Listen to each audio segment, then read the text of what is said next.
வணக்கம். பங்குச்சந்தை, stock market இந்த வார்த்தைய கேட்டாலே நிறைய பேருக்கு கொஞ்சம் பயமோ குழப்பமோ வரும் இல்லையா? ஆனா கவலையப்படாதீங்க. இன்னைக்கு அது உண்மையிலே எவ்ளோ சிம்பிளா இயங்குதுன்னு நாம ஒன்னா சேர்ந்து தெரிஞ்சுக்க போறோம். வாங்க ஆரம்பிக்கலாம். சரி, முதல்ல ஒரு முக்கியமான கேள்வியில இருந்து ஆரம்பிக்கலாம். எல்லாரும் ஸ்டாக் மார்க்கெட்னு சொல்றோம். ஆனா அது நிஜத்துல என்ன? ஒரு பெரிய சூதாட்டமா? இல்ல அதுக்கு பின்னாடி ஒரு லாஜிக் இருக்கா? வாங்க இத சிம்பிளா உடைச்சு பார்க்கலாம். ரொம்ப சிம்பிளா சொல்லணும்னா, பங்குச்சந்தை ஒரு பெரிய ஆன்லைன் கடை மாதிரி தாங்க. ஆனா இங்க நீங்க காய்கறிக்கு பதிலா பெரிய பெரிய கம்பெனிகளோட ஒரு சின்ன பகுதிய, அதாவது பங்குகளை வாங்கலாம், விக்கலாம். இது ஏதோ மும்பைல இருக்கிற ஒரு பெரிய பில்டிங் மட்டும் இல்ல. இது உலகம் முழுக்க இருக்கிற கோடிக்கணக்கான கம்ப்யூட்டர்ஸை இணைக்கிற ஒரு பிரம்மாண்டமான எலக்ட்ரானிக் நெட்வொர்க். சரி, இந்த சந்தைய உண்மையிலே இயக்குறது எது தெரியுமா? பணம் இல்ல, அது மனுஷங்களோட வெவ்வேறு கருத்துக்கள் தான். ஆமா, கருத்து வேறுபாடுகள் தான். அது எப்படின்னு நம்மளோட முதல் பகுதியில விரிவா பார்க்கலாம். இத ஒரு சின்ன கதை மாதிரி பார்க்கலாம். அப்போதான் ஈஸியா புரியும்.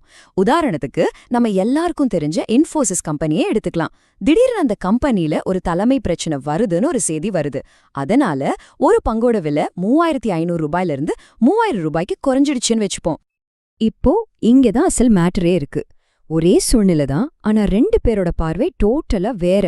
வர்த்தகர் என்ன நினைக்கிறாருன்னா, அடடா பிரச்சனை இன்னும் பெருசாகும், விலை இன்னும் விழும் நினைச்சு தன்னோட பங்குகளை விற்க முடிவு பண்றாரு.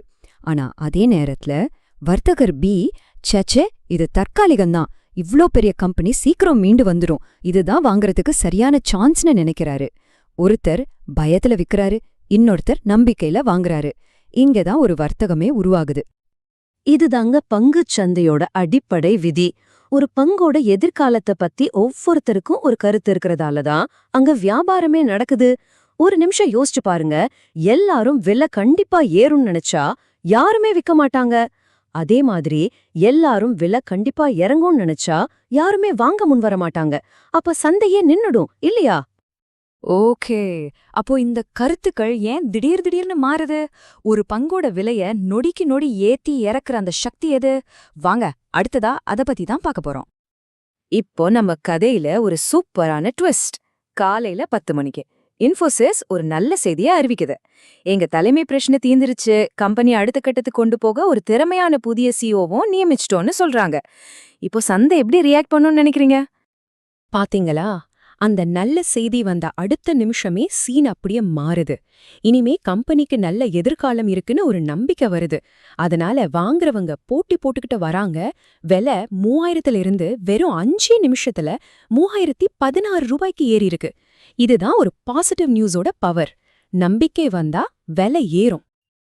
ஆனா கதையில இன்னொரு ட்விஸ்ட்.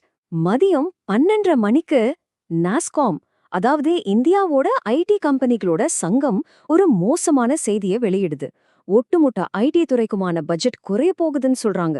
இது இன்ஃபோசிஸ் சம்பந்தப்பட்ட செய்தி இல்ல, ஆனா இது இன்ஃபோசிஸையும் பாதிக்கும். ஏன்னா அவங்களும் ஒரு ஐடி கம்பெனி தானே. அப்போ ஒரு பங்கோட விலையை எதெல்லாம் மாத்துதுன்னு இப்போ உங்களுக்கு புரிஞ்சிருக்கும். 1, நம்ம பார்த்த மாதிரி அந்த கம்பெனி சம்பந்தப்பட்ட ஒரு நல்ல செய்தி. 2, அந்த ஒட்டுமொத்த துறை சம்பந்தப்பட்ட ஒரு கெட்ட செய்தி. சில சமயம் நாட்டு பொருளாதாரம், வட்டி விகிதம்னு சம்பந்தமே இல்லாத விஷயங்கள் கூட விலைய மாற்றும். சுருக்கமா சொன்னா, சந்தைங்கிறது புது புது தகவல்களுக்கு உடனுக்குடன் ரியாக்ட் பண்ற ஒரு இடம். அவ்வளவுதான். இந்த மாதிரி விலை ஏறி இறங்குறதால சந்தையில 2 விதமான ஆட்கள் உருவாகுறாங்க. அவங்க யாரு, அவங்களோட நோக்கம் என்ன, அவங்களோட ஸ்டைல் என்ன, வாங்க பார்க்கலாம். இவங்கள நாம ட்ரேடர்ஸ், அதாவது வர்த்தகர்கள், மற்றும் இன்வெஸ்டர்ஸ், அதாவது முதலீட்டாளர்கள்னும் பிரிக்கலாம். ட்ரேடர்ஸுங்கிறவங்க வேகமா அடிச்சு ஆடுறவங்க.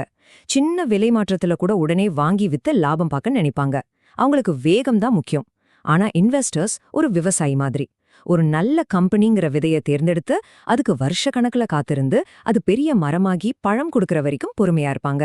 2 பேரோட கேமும் சரி, ரூல்ஸும் சரி, டோட்டலா வேற. ஒரு முதலீட்டாளரோட மனநிலைய புரிஞ்சுக்க இந்த ஒரு வாக்கியம் போதும்.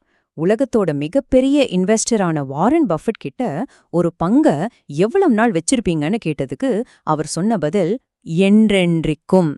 இதுதாங்க நீண்ட கால பார்வைனா என்னன்னு சொல்றது. சரி, இவ்ளோ நேரம் நாம நிறைய விஷயங்கள் பார்த்தோம். இதிலிருந்து நீங்க கண்டிப்பா மனசுல வச்சுக்க வேண்டிய முக்கியமான பாயிண்ட்ஸ் என்னென்ன? வாங்க ஒரு தடவை எல்லாத்தையும் சுருக்கமா பார்க்கலாம். மொத்தத்துல பங்குச்சந்தைங்கிறது வெறும் 4 விஷயம்தான். 1 இது வாங்குறவங்களையும் விக்கிறவங்களையும் இணைக்கிற ஒரு ஆன்லைன் களம். 2 இங்க ஆளுக்கு ஒரு கருத்து இருக்கிறதால தான் வியாபாரமே நடக்குது. 3 புதுசா வர்ற செய்திகளுக்கு ஏத்த மாதிரி விலை ஏறும் இறங்கும். 4 இங்க குறுகிய காலத்துல லாபம் பார்க்குற ட்ரேடர்ஸ் இருக்காங்க, நீண்ட காலத்துல செல்வம் சேர்க்கிற இன்வெஸ்டர்ஸும் இருக்காங்க. இந்த 4ஐயும் புரிஞ்சுக்கிட்டா நீங்க பங்குச்சந்தையோட அடிப்படையை கத்துக்கிட்டா மாதிரிதான். இப்போ கடைசியா ஒரே ஒரு கேள்வி. ஆனா இது எனக்கானதில்ல, உங்களுக்கானது. நாம இன்னைக்கு பேசினது வச்சு ஒருவேளை நீங்க சந்திக்குள்ள வந்தா ஒரு வேகமான ஆட்டத்தை ஆடுற ட்ரேடரா இருப்பீங்களா, இல்ல பொறுமையா காத்திருந்து ஜெயிக்கிற ஒரு இன்வெஸ்டரா இருப்பீங்களா? இதுக்கு நீங்க கண்டுபிடிக்கிற பதில் உங்க நிதி பயணத்தோட ஒரு முக்கியமான முதல் படியா இருக்கலாம். யோசிச்சு பாருங்க.